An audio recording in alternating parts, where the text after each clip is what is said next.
নমস্কার সকলকে। সবাই কেমন আছো? আশা করছি সবাই ভালো আছো। আমি অম্বিকা, আমার চ্যানেলে তোমাদের আরও একবার স্বাগত। আজ বৃহস্পতিবার, আমার পরীক্ষা নেই। বিগত কিছুদিন ধরে পরীক্ষার কারণে তোমাদের সাথে কোনো রকম মিনি ব্লগ বা এমনি রিলস ভিডিও কিছুই শেয়ার করতে পারিনি। আজ পরীক্ষা নেই, তাই ভাবলাম তোমাদের সাথে একটা মিনি ব্লগ শেয়ার করাই যাক। বেশ অনেকদিন আগে মানি প্ল্যান্ট বসিয়েছিলাম, আজকে দেখলাম অনেক শিকড় বেরিয়েছে। তারপর সকালে চা খাওয়া কমপ্লিট করে নিলাম, আর ব্রেকফাস্টে ছিল ফ্রাই ম্যাগি, যেটা খুবই টেস্টি হয়েছিল, কারণ ওটা আমিই বানিয়েছিলাম। তারপরে একটু পড়তে বসেছিলাম, দর্শন বইটা একটু পড়ছিলাম, কারণ কাল রয়েছে দর্শন পরীক্ষা।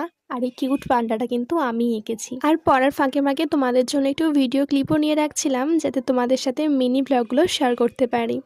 তো চলো, আমি এখন একটু পড়ে নিই, তোমরা ততক্ষণ আমার চ্যানেলটা সাবস্ক্রাইব করে পাশে থেকো, কারণ পরীক্ষার পর কিন্তু আমার চ্যানেলে ডেইলি ব্লগ আসবে। দেখা হচ্ছে পরবর্তী ভিডিওতে, ততক্ষণের জন্য